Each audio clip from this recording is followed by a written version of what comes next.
You're listening to A Chapter a Day, a daily podcast. The Bible comes alive as we read a chapter out loud each day. This is Joshua 18. The whole assembly of the Israelites gathered at Shiloh and set up the tent of meeting there.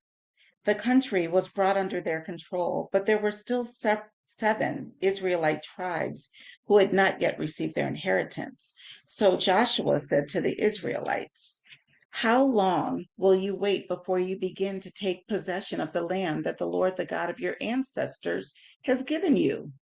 Appoint 3 men from each tribe. I will send them out to make a survey of the land and to write a description of it, according to the inheritance of each. Then they will return to me. You are to divide the land into 7 parts. Judah is to remain in its territory on the south, and the tribes of Joseph in their territory on the north.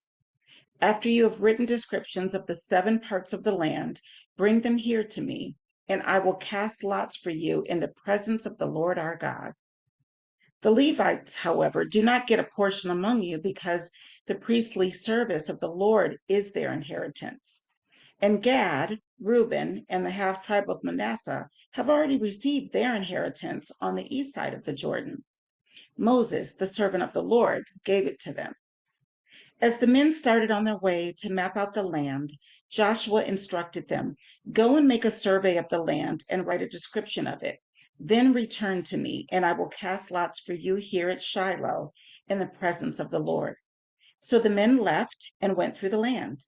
They wrote its description on a scroll, town by town, in 7 parts, and returned to Joshua in the camp at Shiloh. Joshua then cast lots for them in Shiloh in the presence of the Lord, and there he distributed the land to the Israelites according to their tribal divisions. The first lot came up for the tribe of Benjamin according to its clans. Their allotted territory lay between the tribes of Judah and Joseph. On the north side, their boundary began at the Jordan, passed the northern slope of Jericho, and headed west into the hill country, coming out of the wilderness of Beth Aven. From there it crossed to the south slope of Luz, that is Bethel, and went down to Adaroth Adar on the hill south of lower Beth Horon. From the hill facing Beth Horon on the south, the boundary turned south along the western side and came out at Kiriath Baal, that is Kiriath Jearim, a town of the people of Judah. This was the western side. The southern side began at the outskirts of Kiriath Jearim on the west, and the boundary came out at the spring of the waters of Nephtoah.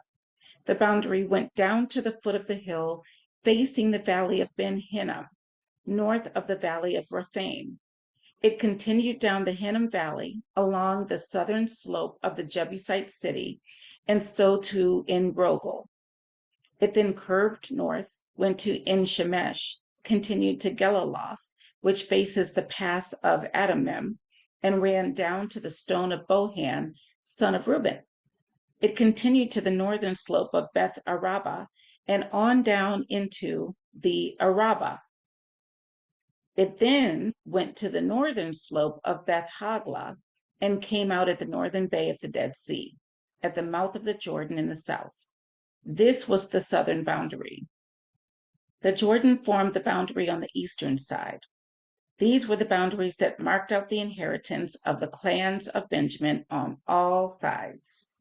The tribe of Benjamin, according to its clans, had the following towns: Jericho, Beth Hagla, Emek Keziz, Beth Araba, Zemaraim, Bethel, Avim, Parah, Ophrah, Kephar Ammoni, Ophni, and Geba, 12 towns and their villages.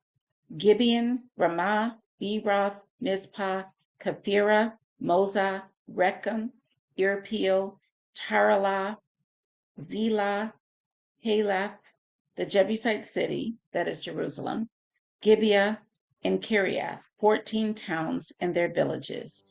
This was the inheritance of Benjamin for its clans. And that was Joshua 18.